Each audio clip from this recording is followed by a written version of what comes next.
Hi, Orange Girl here with another scrapbooking process video for you. I'm using products that I purchased at the paper issue store today, and I am participating in the Happiness Insta Parade over on Instagram. So I started with this photo of my daughter. She looked so beautiful this day, and I'll tell you more about the story in a minute. That was my little happy clap because I absolutely love this paper. Like, it's to the point where, you just kind of want to put it in a frame and put it up on your wall. It has all of my favorite colors that I like to scrapbook with, and the flowers are pretty, and so on and so forth. So, what am I going to do? I'm going to cut it up. So, I'm not going to make you watch me do all of this fussy cutting, but I am going to fussy cut the majority of this paper, most of which I do off camera. So I did go ahead and um, cut some of the leaves out, but I only did the black and white ones. I love black and white with pops of color or lots of color with pops of black and white. And so I'm going to work on that kind of a style today. So my thought was that I would put these flowers all at the top and then have the little ones kind of come down toward the bottom. So I'm just checking it out to see if this works. I want them to almost look like they're falling from the sky down onto this photograph of my daughter. The pictures in this photo match. That green matches, the pink matches so well. So after I got an idea of that, then I shut off the camera and then I forgot to turn it back on when I did this, or I thought I did, but what I did is I just ripped around the outside of that white paper, each edge, and then I glued it onto the background paper, which I'm using, which is all of this stuff is coming from Fifth and Monaco, which is a Pink Paislee collection. And so I glued it onto that, and then I just added some paint, and the way that I added it is I just used the nozzle and I splattered it on the page kind of in like a V, like the way that I want it to everything to fall. Most of it is going to get covered up, and so it's not that big of a deal. But what I'm doing here is I'm just kind of trying to lay out these flowers, and I when I'm doing it, I'm not completely doing large to small, but I'm kind of doing largest to smallest. I'm going ahead and gluing them down. I laid them out already once. I know it's going to work. I've laid it out actually probably twice. And the adhesive that I use, as long as you pull it up fairly soon, you can move things around, and you'll see me do that a bunch of times. So anyway, I'm just going to glue these on, and sometimes as I am placing these, I cut off some of the little leaves just because I left enough leaves on there that it got kind of, there were too many leaves. And then I go back in and I add some of those leaves actually back in later, but then I can put them where I want them to go. Does that make sense? So now I'm just trying to figure out how I want to make this transition here from the flowers to the photo. I think you saw me, I put some foam adhesive behind my photo so it's sticking up a little bit more than the flowers. I also added a little bit of tissue paper behind my photo, which is kind of typical me. And now I'm left with all these little bits of flowers, and I'm going to put those on and put a few black and white leaves around the page as well. And then that is the majority of the design of the page. So let's see. So this photo was taken actually fairly recently. It was been during this quarantine period. And one of the things that Bee has been really excited about is she wants to learn how to cook things. And this started a few months ago. But on this night, she was learning how to use our grill, and she is so unbelievably excited about it. And you can kind of see that reflection of that in the photograph. One of the things that I love about our house is that, especially this time of year, the way the light comes in the window, she is actually setting the table, and um, there's a window right in our dining area, and the light comes in and it reflects on her eyes, and it's just pretty. And so um, I love capturing photos when her eyes are all lit up, both figuratively and literally. So, I got to put some butterflies on. So I grabbed the butterfly paper, also from the same collection, and I cut out the center because I really like the opposite side, the other side of the paper, and I might use that around a layout at some point. And so I decided to just cut out the center, and I can cut my butterflies from there. I'll probably cut more butterflies for other layouts as well. I decided that I wanted to put a few. I still haven't decided if I like this actually yet, but I decided to put a few layers behind my photo because I really wanted to journal a little bit on this page, and there was really no place within the design to journal. So a lot of times what happens when that happens is I try to put some journaling behind the photo, either like on a tag or on a card or something like that. And so that is what I'm going to end up doing. I do make a mistake. So here I ripped the paper so that it kind of looks like what's going around the outside, the outside of my layout, which I like. And then later when I turn this into a pocket, I mess it up and I do the pocket upside down. And so then I have to fix that. So you'll see this actually ends up with all straight edges instead of having the jagged edges, the ripped edges on the bottom. But that's okay, I still like it. So the story is going to go behind the photo.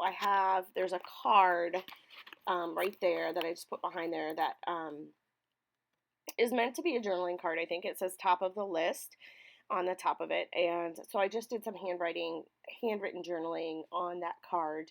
And I like that it has that pop of green there as well. And so it just says, you have been aching to learn more about cooking. With a little extra time on our hands these days, Charlie decided to tackle grilling hamburgers. Hashtag COVID-19, hashtag quarantine.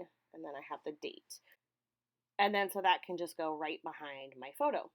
So then we're left with a title. I was thinking I would probably do something in black.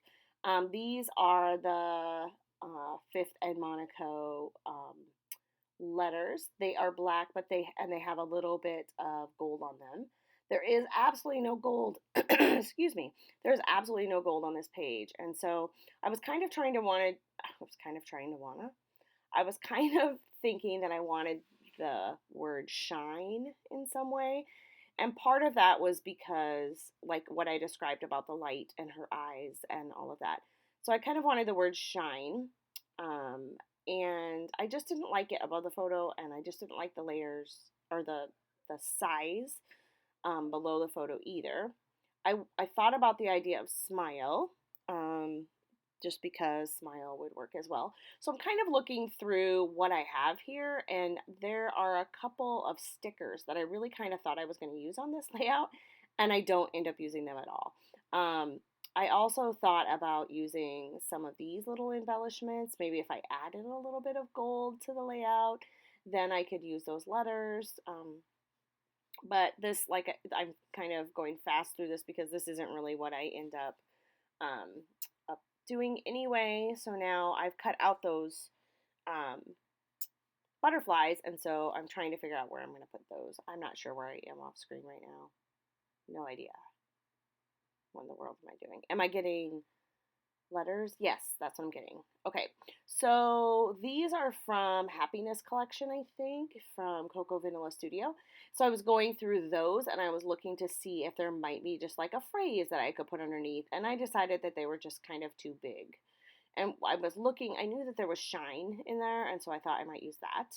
So I'm kind of stuck on that kind of shine idea, but I end up actually going with keep shining is what you'll see eventually. So see this little eraser guy? So it's kind of cool. It is an adhesive eraser.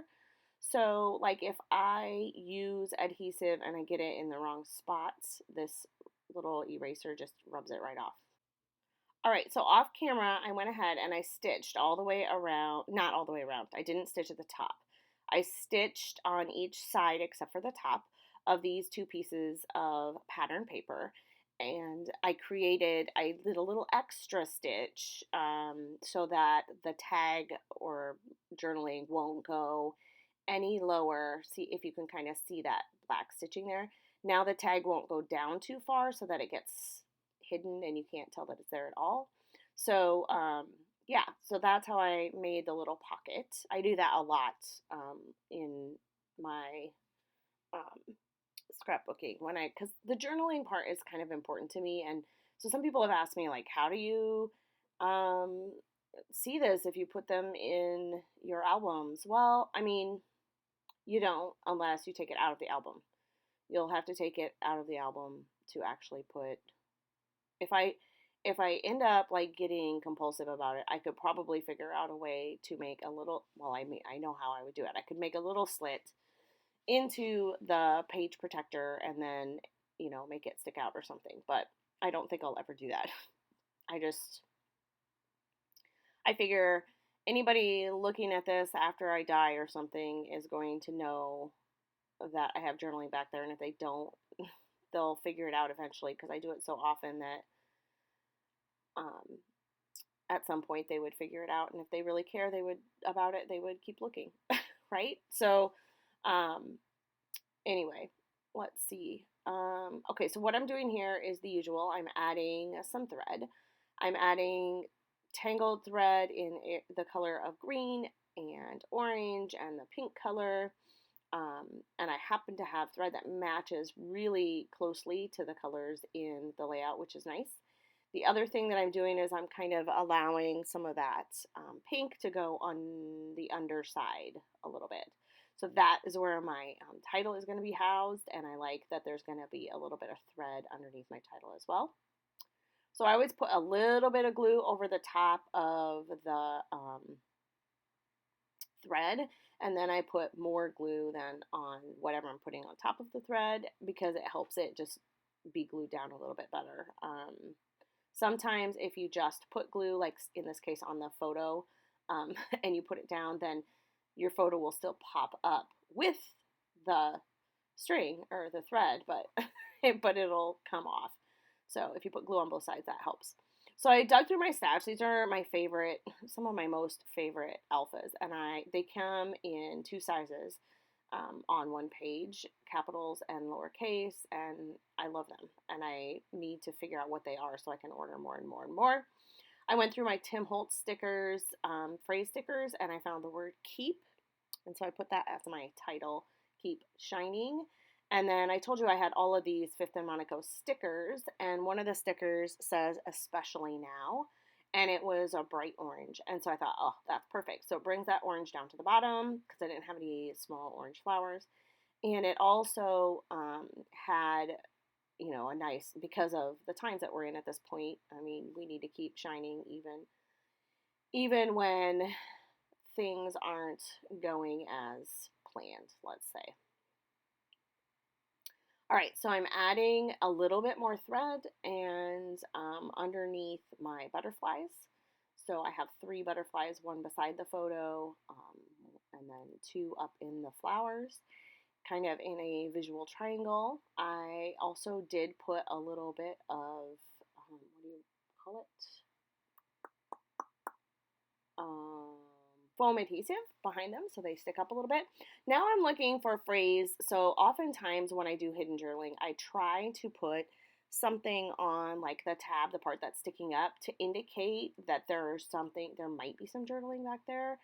And I found the word story, and then I found the word the. So I ended up using the story right there. So hopefully someone would see that and be able to pull that out. And I did zip my sewing machine over that too as well. So that's a look at how the journaling looks. And that's about it. So thanks a lot for stopping by. I hope you look at everybody's project on the Insta Hop. And I will see you again soon.